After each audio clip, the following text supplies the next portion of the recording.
Кубат Макияшев: Хабибулланы мага Жээнбеков тааныштырган деп ашадагы сапардагы айткан. Кечээ чыгарылган сүрөттөр 2017-жылы Жээнбеков президенттикке кириши электе болсо, бул сүрөттөр Жээнбеков ант бергенден кийин болгон. Эсиңиздерде болсо, Жээнбековдун чакыруусу менен ант берүү аземине Хабибулла Абдыкадыр катышкан. Андан соң мамлекеттик резиденцияга Шарипович өзү менен кошо ээрчите барган Хабибулланы сүрөттөрдөн көрүүгө болот. Жээнбеков 3 жыл факты гана, мен тааныбайм ал кишини деп элдин көзүнө ыймандуу президент болуп келген. Элин сатканы ушул эмне деп жазат Кубат Макияшев өзүнүн Facebook баракчасына. Президенттин милдетин аткаруучу премьер-министр Садыр Жапаров 14 ноябрда Өзбекстандын президенти Шавкат Мирзиёев менен телефондон сүйлөштү. Президенттик аппараттын маалыматтык саясат бөлүмү анда 2 тараптуу жана көп тараптуу кызматташуу маселелери талкууланганын кабарлады. Садыр Жапаров коронавирус инфекциясынын жайылышына каршы күрөштө Кыргызстанга көрсөткөн колдоосу үчүн Өзбекстандын башчысына ыраазычылыгын билдирди. Кыргыз тарап Өзбекстан менен алаканы мындан ары да бекемдеп, соода-экономикалык жана маданий-гуманитардык байланыштарды кеңейтүүгө даяр экенин айтты. Мамлекеттик чек-ара кызматы УКМКнын курамына өткөрүлүп берилди. Тиешелүү токтомго президенттин милдетин аткаруучу премьер-министр Садыр Жапаров кол койгонун өкмөттүн басма сөз кызматы 14 ноябрда билдирди. Ага ылайык бул чечим чек-араны кайтаруу тутумун өркүндөтүү, эл аралык кылмыштуу топтордун кирүү коркунучуна каршы туруу, чектеш мамлекеттердин Кыргызстанга жүктөрдүн жана товарлардын, баңгизат куралдын мыйзамсыз алып келишине каршы күрөшүүнү күчөтүү үчүн кабыл алынганы айтылат. Чечимге ылайык мамлекеттик чек-ара кызматынын базасында Улуттук коопсуздук мамлекеттик комитетинин чек-ара кызматы түзүлдү. УКМКнын чек-ара кызматынын директору атайын кызматтын төрагасынын биринчи орун басары болуп саналат. Атайын кызматка УКМКнын чек-ара кызматынын ишин жөнгө салуучу ченемдик укуктук актыларды өзгөртүү боюнча сунуштарды 1 айда киргизүү тапшырмасы берилди. Садыр Жапаров мамлекеттик чек-ара кызматын УКМКга кошуу ниетин 12 ноябрда Баткенде эл менен жолугушкан учурда айткан. Ал мындай чечим чек-ара көйгөйүн чечүү үчүн кабыл алынганын билдирген.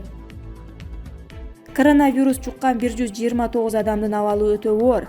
Кыргызстанда ушул күндөрдө ооруканада 3315 адам жатат. Дагы 3905 бейтап үйдөн дарыланууда. Алардын ичинен 58 бейтаптын абалы канааттандырарлык, 2124 кишиники орто оор. Ал эми оор абалда 129 адамдын абалы өтө оор деп бааланууда. Коронавируска каршы республикалык чам штаб тараткан маалыматка караганда 14 ноябрга карата Кыргызстанда коронавирус илдетинен баш аягы 1196 адам каза болду. Оору 65953 кишиге жугуп, 56847 бейтап COVID-19 илдетинен айыгып чыкты. Соңку 1 сутка ичинде өлкөдө 16 медициналык кызматкерлерден коронавирус аныкталды. Жалпысынан илдет 3693 дарыгерлерден табылып, алардын ичинен 3483-ü сакайды. Азимбек Бекназаров: парламенттеги партиялар зыяндуу же камчы Көлбаевпи? Кыргызстандын Малайзиядагы элчиси Азимбек Бекназаров менен коомчулукта катуу талкууланып жаткан башкаруунун күнгөй тескейи жана жаңы бийликтин аракеттери боюнча Назар Ньюс баарлашкан. Азимбек Анаркулович, Атамекен партиясынын лидери Өмүрбек Текебаев парламентте жана Азаттык радиосунда парламенттик башкаруудан кайтсак 30 жыл артка кетебиз, Өзбекстан Түркменистанга айланабыз дегендей оюн ачык билдирип, президенттик башкарууга каршы экенин да шардана кылды. Эгер президенттик башкарууга багыт алсак, чын эле 30 жыл артка кетебизби? Эмне дейт элем, Өмүрбек Чиркешевичке башкаруунун түрү боюнча өз оюн ачык айтканы үчүн рахмат айтышыбыз керек. Мен башкаруунун түрүн элге чыгаралы. Президенттик же парламенттик башкарууну жактагандар элге чыгып, агитация кылышсын. Эки суроонун бирин тандап добуш беришсе, көпчүлүк колдогон башкаруунун түрүнө жараша конституциялык реформа жүргүзөлү деп келгем. Мындай оюмду дагы деле карманам. Буга чейин 1993 жылкы конституцияга 10дон ашык өзгөртүүлөр киргизилип, башкаруунун түрү Акаев-Бакиев убактылуу өкмөт каалагандай бекитилип келди. Бийликтин, эгемендиктин ээ болгон элден башкаруунун багыты боюнча ою бир да жолу суралбады. 2005 жылдын март революциясынан кийин Бакиев элден сурайм деп макул болуп, мени баш кылып өз жарлыгы менен башкаруунун 3 түрү боюнча долбоор жаздырган. Бирок кийин сөзүнө турбай, элге чыгарбай өз билгенин кылып кетти. Садыр Жапаров башкаруунун түрүн элге чыгарганы турат. Бакиевге окшоо айныбаса болду. Ал эми Текебаевдин позициясында эле башкаруунун кайсы бир түрүн туу туткан адамдар да бар. Ошон үчүн эл чечсин, Текебаевдер Жапаровдор эмес. Анткени бийлик элге кызмат кылышы керек. Текебаевдин Өзбекстан, Түркменстан болобуз, 30 жыл артка кетебиз дегенине да өз позициямды билдирейин. Биринчиден бир тууган коңшу өлкөлөрдү шылдыңдагандай мисал келтиргени мамлекетчи саясатчыга аброй алып келбейт. Мен өтө алыс кетпейин. Кечээ эле пандемия күч алып турганда Текебаев артта калган деген Өзбекстан Кыргызстанга самолет аркылуу кум жардам бергенин билбейт бекен. 10 жылдан бери Текебаевдин парламенттик башкаруусу бар Кыргызстан кимге кум жардам көрсөттү? Карыз сурап тилемчи болуп, анан ошолорду да элге бербей шерменде болуп жүрбөйбүзбү? Жакында кайсы бир эл аралык уюм Түркменистанды эң коопсуз борбору, Ашхабад эң кооз шаар катары тааныды.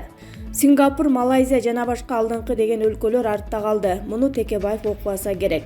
2010 жылкы конституция боюнча Кыргызстанга парламенттик башкаруу киргизилгени менен парламентаризмдин негизинде шайланчу депутаттарды тандап алууну Максим Бакиев негиздеп, Текебаев, Атамбаевдер үзүрүн көргөн партиялык тизмеде калып, супер президенттик, мыйзамсыз үй бүлөлүк башкарууда эле жашап жатпайбы кыргыз эли? Ага Текебаевдин өзүнүн жеке салымы ат көтөргөз. Президенттик башкаруу же парламенттикпи? Кеп анда эмес. Кеп бүгүн президентти ким кандай шайлайт, кандай укуктарга ээ жана эл алдында кандай жоопкерчилик тартат? Жогорку кеңештин депутатын ким тандайт, кандай шайланат, кимдин алдында жоопкерчилик тартат? Маселе ушуларда. Андыктан баш мыйзамда так аныктап бөлүштүрүп экитүүдө турат. Текебаевдин парламенттик системасында президенттин да, депутаттын да эл алдындагы отчеттуулугу, жоопкерчилиги жок. Дүйнө жүзүндөгү эң күчтүү делинген парламенттик өлкөлөрдө, мисалы Германия, Малайзия жана башка мамлекеттерде президенти, королу парламент менен өкмөттүн ишине аралашпайт. Депутаттары кайсы бир партия ээси тарабынан тандалып, партиялык тизмеге киргизилип, жабык шайланбайт. Ачык, түз, конкреттүү округдардан өкүл катары шайланат. Саясий партиялар аларга колдоо көргөзөт, шайлоодо суроочу болот. Президенттик башкаруусу бар Америкада ошондой. Текебаевдин парламенттик системасында депутаттар эле партиялык жабык тизмеге киргизилип, паспортубуздагы улутубузду көрсөтүү да жабык чипке алынган. Кыргызстандагы парламентаризмде партиялык жабык тизмеге депутаттарды тандап жүрүп, Текебаев өзү сындырды. 2008 жылы Максим Бакиев киргизген партиялык тизмени шайлоо системасы киргенден бери өлкөбүз эмнелерди жоготту? Келгиле эстеп көрөлү. 2008-2010 жылдары Ак Жол партиясы, Каркыра, Маймак, Көксай жана башка жер участкалары, Ысык көл жээгиндеги 5 пансионат гектар жери менен Кумтөр, Түнтүк электр, Чыгыш электр, Кыргыз телеком, оңдогон пансионаттар, объектилер, жүздөгөн гектар жерлер. 2009 жылдын аягында, 2010 жылдын башындагы Ак Жол парламентте даярдап жаткан конституциялык реформага ылайык аз жерден Кыргызстан Максим үчүн монархиялык өлкөгө айлантуу үчүн конституциялык соттун чечими чыгарылып калган. Аны 2010 жылы апрель революциясы токтотту. Объектилердин көпчүлүгү кайра улутташтырылды. 2010-2015 жылдар аралыгындагы КСДП Атамекен Республика Арнамыз ата журт партиялардын заманында апрель революциясынын эң башкы талаптары болгон президенттик үй бүлөлүк башкаруу Атамбаевдин шопур катчыларынын формасында калууна келтирилди. 2009 жылкы Кумтөр келишими Оболу парламенттик анан мамлекеттик комиссиялар тарабынан коррупциялык, Кыргызстандын кызыкчылыгы мыйзамдары одоно бузулуп түзүлгөн деп таанылып, күнөөлөрдүн аттары аныкталса да кайтарылбады. Кайтарабыз деген депутаттар, саясатчылар куугунтукталды. Эл үнү коомдук саясий уюму тарабынан Кумтөр келишиминин денонсация кылуу жөнүндөгү элдик демилге менен даярдалган мыйзам долбоорун революциялык Атамекен КСДП фракциялары карабай коюшкан.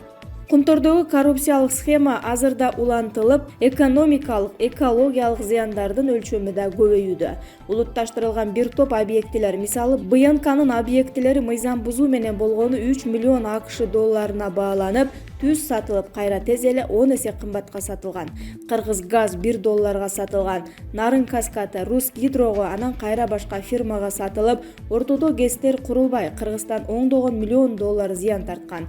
Кыргыз-Өзбек чегарасы Өзбекстан бир тараптуу белгилеп алган сызык боюнча гана 85% ратификацияланган. Кылымдар бою Кыргыздын жери болуп келген Унгар тоо сыяктуу жерлер жең ичинен эң жогорку өкмөттүк деңгээлде Өзбекстандыкы деп таанылган. Андай эмес дегендерди Атамбаев баш болуп, алар канга тойбогон кузгундар жолотпогула, таш бараңга алгыла деп чакырык кылган. Парламент кыргыз жерин коргогондун ордуна Атамбаевдин оозун карап үн кошкон эмес. Батукаевдин чыгарылышындагы эле көрүнүш кыргыз бийлиги парламентаризм кимге кызмат кылганын тастыктап турат. 2015-2020 жылдар аралыгындагы азыркы жогорку кеңештеги партиялар Бишкек ТС боюнча келген кредитти өздөрү ратификация кылышып, мыйзам күчүнө киргизишип, кийин кайра жалгыз өкмөт башчы Сапар Исаковду күнөөлөгөнүн айтсак эле жетиштүү болот. Текебаев аткан парламенттик системада жашаган Кыргызстандын акыркы 10 жыл аралыгында бул айрым гана элге белгилүү фактылары. 10 жыл ичиндеги саясий туткун аталгандардын тизмеси Бакиевдин заманындагы көрсөткүчкө жетпесе да тең тайлашат.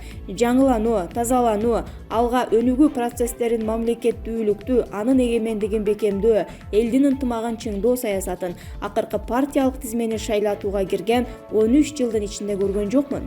Элдин байыганын да көрбөй турам. Ошол эле учурда 13 жылда парламентте жүрүшкөн саясий партиялардын ээлеринин материалдык жактан байыганы жашыруун деле эмес. А мүмкүн парламенттик системаны коргоп ким депутат болорун тандоону бир гана саясий партиялардын колунда кармап калуунун сыры ушундадыр. Ошон үчүн шайлоо системасын өзгөртүүнүн ордуна азырда парламентте шайлоо босогосун 3 же 5%га түшүрсөк болду деп тырышып жатышканы бекеринен эместир. Эгерде Текебаев же башка бирөө менен айткан фактыларга макул болбосо, мен алар менен ар убакта талашууга даярмын. Азыр камчы Көлбаев кылмыштуу уюм түзгөн деп камакка алынды. Мен аны коргоодон алысмын, бирок салыштырып көргүлөчү. Парламенттеги саясий партиялардын акыркы 10 жыл ичиндеги өлкөгө элге келтирген зыяны менен камчы Көлбаевдин уюмунун тергөө тактап жаткан зыянын өлчөмдөрүн санагыла, эсептегиле. Мейли тергөө органдары аныктасын, эсептесин. Материалдык да, моралдык да жана саясий жагынан да зыянды эсептегиле. Кимиси көбүрөөк кылмышкер, парламенттеги партияларбы же Көлбаевдин уюмубу? Ушундан кийин айтасыңар бизге кандай башкаруу керектигин. Булак Азия.